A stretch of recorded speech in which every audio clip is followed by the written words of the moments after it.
सो एक लड़का है यूसुके जो अपनी गर्लफ्रेंड साइको को पहाड़ों की ऊंचाई पे शादी के लिए प्रपोज करने वाला होता है। उसके दोस्त सारे फायर क्रैकर्स भी जला देते हैं और ये दोनों बस से वहां जा रहे होते हैं, पर रास्ते में बर्फ के तोदे बस के सामने आ जाते हैं, जिसकी वजह से बस का एक्सीडेंट हो जाता है और यूसुके की मौत हो जाती है और साइको को इसकी मौत का गहरा सदमा लगता है। फिर दिखाया जाता है कि एक मरीज जिसका नाम काजुमासा है, उसे दिल की बीमारी है और उसकी वाइफ मिकी वो उसके इस बीमारी को लेकर बहुत कंसर्न है। वो शादी से पहले से जानती थी कि उसको ये बीमारी है, लेकिन फिर भी उसने ये शादी की क्योंकि वो काजू को चाहती थी। काजू ने बहुत मना किया कि वो बहुत बोरिंग इंसान है, ऐसा है वैसा है, और प्लस कि उसकी ये बीमारी है, पर मिकी हर बात पे कहती है कि वो सब संभाल लेगी और काजू भी उसे पहले से पसंद करता था। सो इस तरह से उनकी शादी हो जाती है। वो उसी हॉस्पिटल में एडमिट होता है जहां यूसुके और साइको को लाया जाता है। यूसुके की मौत के बाद उसकी हार्ट को काजू में ट्रांसप्लांट किया जाता है। फिर कुछ दिनों बाद उसे डिस्चार्ज मिलता है। यहाँ साइको भी आखिर खुद को किसी तरह संभाल लेती है और अपनी जिंदगी फिर से जीना शुरू कर देती है। वो एक कॉफी बनाने वाले कंपनी में काम करती है। कुछ सालों पहले इसी की वजह से उसकी मुलाकात यूसुके से हुई जब वो हवाई एक फार्मर को अपनी कंपनी से कोलैब करने के लिए मनाने गई थी, पर उनके नाम मानने पर वो एयरपोर्ट पे मायूस बैठी होती है और वहाँ यूसुके उसे चीयर अप करने के लिए पियानो प्ले करता है। और वैसे साइको उसकी पहली नजर की प्यार है। यूसुके को कॉफी से काफी लगाव था, सो उसके चीयर अप करने के बाद वो फिर से उस फार्मर को मनाने जाती है। साथ यूसुके भी होता है और वो कहती है कि कॉफी लोगों का मूड लाइट करने के लिए बहुत अच्छा होता है और आपकी फार्म की कॉफी पीकर मुझे भी जोश मिलता है उन लोगों की मदद करने की जो जिंदगी में स्ट्रगल कर रहे हैं। फिर वो और यूसुके चेरीज तोड़ने में उनकी मदद करते हैं और आखिरकार वो फार्मर कोलैब करने के लिए मान ही जाता है। उसके बाद यूसुके और साइको हवाई में दोनों घूमते फिरते हैं, टाइम स्पेंड करते हैं। यूसुके उसे अपनी गर्लफ्रेंड बनाना चाहता है पर वो नहीं मानती। उसके लिए वो वेकेशन में मिला एक दोस्त है जिसने उसके सफर को मजेदार बनाया। वो दोनों एक दूसरे का कांटेक्ट नंबर भी नहीं लेते। सो यूसुके कहता है अगर हमारा रास्ता फिर से टकराए तो तुम्हें मेरी गर्लफ्रेंड बनना ही होगा। फिर वो हवाई से वापस आ जाती है और एक कॉफी शॉप जाती है वहाँ के ओनर से बात करने कि उसकी कंपनी की कॉफी को वो अपने कैफे में बेचे। वहाँ वो यूसुके को देखती है। वो कॉफी ओनर यूसुके का दोस्त ही निकलता है और इस तरह से वो दोनों रिलेशनशिप में आ जाते हैं और उसके बाद से वो साइको को हमेशा खुश रखने की कोशिश करता है। एट प्रेजेंट वो हवाई वाले फार्मर उसे वहाँ बुलाते हैं यूसुके के बारे में सुनने के बाद उसे थोड़ा बात करने ताकि उसका यहाँ आकर दिल बहल जाए। वहाँ से जब वो वापस जा रही होती है वहाँ एयरपोर्ट पे वही पियानो की धुन सुनती है जो यूसुके ने उसके लिए बजाया था। उसको लगता है जैसे वो यूसुके को ही सुन रही है। सो वो भागते हुए जाती है पर तब तक वो बंदा वहाँ से निकल गया होता है। दरअसल पियानो कोई और नहीं काजू बजा रहा था। हालांकि उसे पियानो बजाना नहीं आता था। उसकी वाइफ भी ये देखकर हैरान होती है। काजू को कई सारे ब्लर मेमोरीज आते रहते हैं जो उससे बिलोंग बिल्कुल भी नहीं करते और जैसा कि डोनर कौन है ये इन्फॉर्मेशन कॉन्फिडेंशियल होता है तो वो हॉस्पिटल के थ्रू थैंक यू का लेटर भेजता है डोनर के फैमिली जो कि साइको है। वो उस लेटर को पढ़ती है और उसे अच्छा लगता है कि यूसुके अभी भी किसी के अंदर दिल बनकर जिंदा है।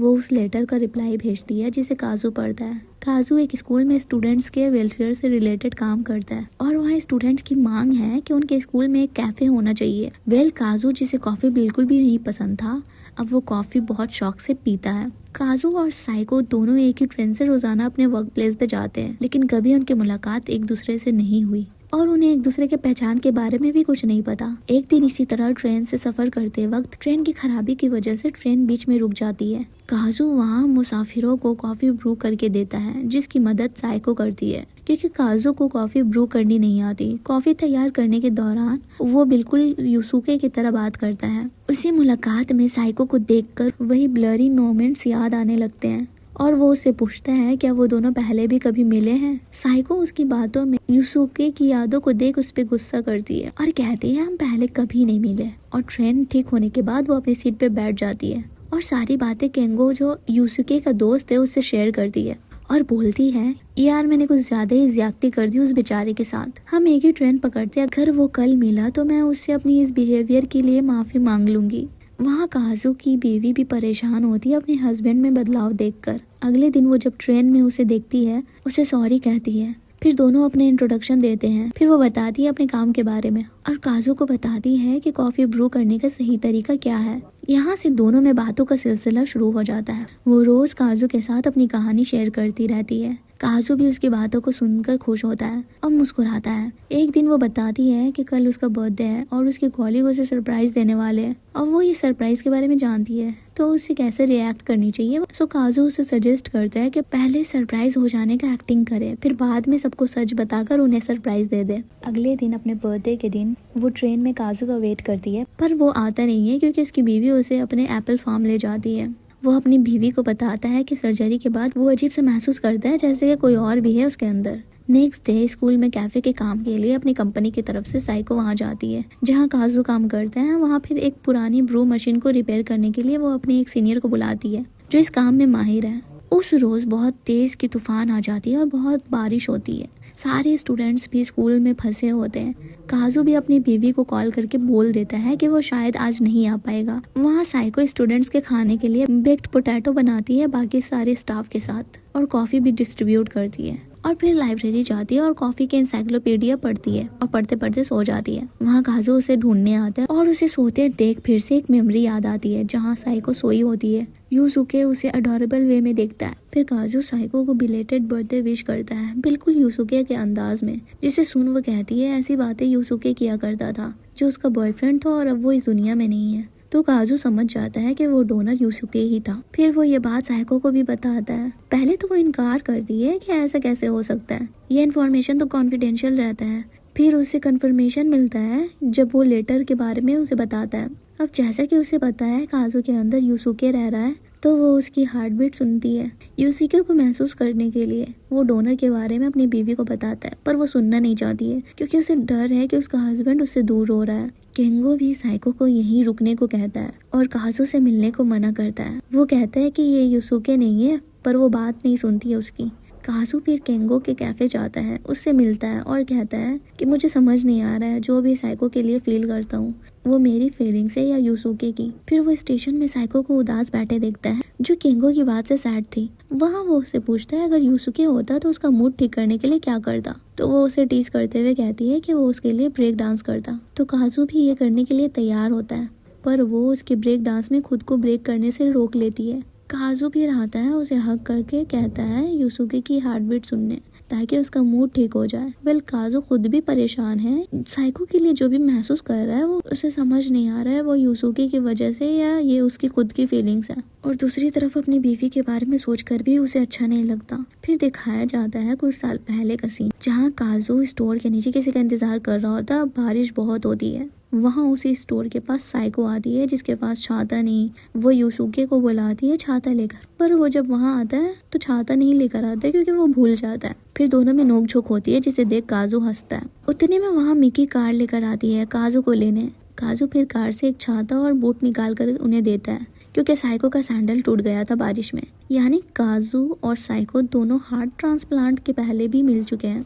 काजू अगले दिन यूसुके के होम टाउन जाता है साइको के साथ अपना काम बंक करके जो उसने पहले कभी नहीं किया था। वहाँ वो सब करता है जो यूसुके किया करता था। फिर लास्ट में वो यूसुके की माँ के कैफे भी गया था। यहाँ काजू की वाइफ को भी पता चल चुका था कि यूसुके ही हार्ट डोनर है। वो केंगो के कैफे में आती है और उसके फोन जो साइड में रखा था उसमें साइको और काजू के साथ में खींची फोटो देख लेती है जो साइको ने केंगो को भेजा था और बहुत हर्ट होती है। वो खुद स्टेशन जाती है साइको से मिलने। पहले तो उसका शुक्रिया अदा करती है कि उसके फियांसे की वजह से उसके हस्बैंड को नई जिंदगी मिली। फिर वो उसके हस्बैंड से उसे दूर रहने को कहती है पर साइको बोलती है कि वो ऐसा नहीं कर सकती क्योंकि काजू के अंदर यूसुके की यादें हैं और वो खुद को उससे मिलने से रोक नहीं सकती। और वैसे ही उन दोनों के बीच ऐसे कोई रोमांटिक रिलेशनशिप नहीं है जैसे कि वो सोच रही है। मिकी बहुत रोने लगती है। जब साइको उसे चुप कर आती है तो वो उसका हाथ झटक देती है। यहाँ काजू जिसे बार बार हार्ट में प्रॉब्लम हो रहा था वो आखिरकार डॉक्टर के पास जाता है। वो बताते हैं कि हार्ट कुछ दिनों बाद काम करना बंद कर देगा